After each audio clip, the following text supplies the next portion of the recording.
પંચમહાલ જિલ્લામાં FCI ગોડાઉનમાંથી supply કરવામાં આવતી 4 ટ્રકોમાંથી સરકારી અનાજનો 14 કટ્ટા ચોખાનો જથ્થો સગે વગે કરાતો હતો, જેની જાણ જિલ્લા પુરવઠા અધિકારીને કરવામાં આવતા ₹7 લાખ ઉપરાંતનો મુદ્દામાલ ઝડપી પાડી કાયદેસરની કાર્યવાહી હાથ ધરવામાં આવી। પોલીસની કામગીરીથી અનાજ માફિયાઓમાં ફફડાટ ફેલાયો।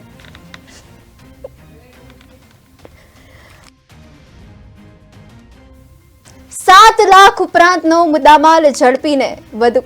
કાર્યવાહી કરવામાં આવી રહી છે। પંચમહાલમાંથી મહત્વના સમાચાર મળી રહ્યા છે કે જેમાં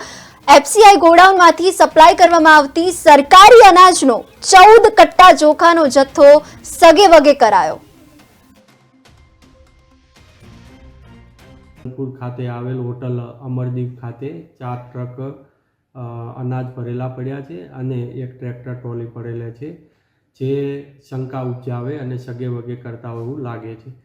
જેના આધારે અમારી જિલ્લા પુરવઠાની ટીમ અને મામલતદાર ગોધરા ગ્રામ્યની ટીમ તાત્કાલિક સ્થળ પર પહોંચી અને તપાસ કરતા સ્થળ ખાતેથી એક ટ્રેક્ટર ટ્રોલી અને એની અંદર 14 ફોર્ટિફાઈડ સરકારી ચોખા મળી આવેલા છે। સાથે સાથે જે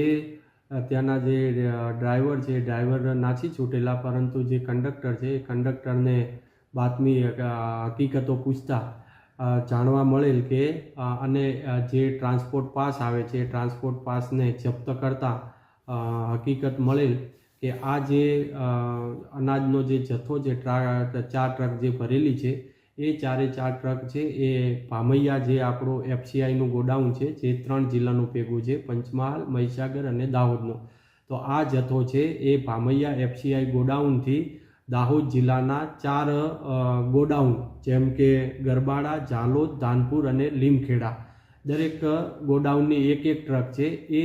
દાહોદ ખાતે આ 4 ગોડાઉન ખાતે લઈ જવાનો હતો, પરંતુ આ ડ્રાઈવરોએ એ જથ્થાને ડાયવર્ઝન કરી અને ગોધરા લુણાવાડા હાઈવે પર આવેલ હોટલ અમરદીપ અને એમને મદદ કરનાર હોટલના માલિક ચૌહાણ કલ્યાણસિંહ પર્વતસિંહ આ ડ્રાઈવરોને મદદ કરી અને આ સરકારી અનાજનો જથ્થો છે એ જથ્થો ખટારામાંથી ટ્રકમાંથી લઈ અને ટ્રેક્ટર ટ્રોલીની અંદર ભરી અને કાળા બજારી કરતા હોય તેવું માનવાને પૂરતું ખાતે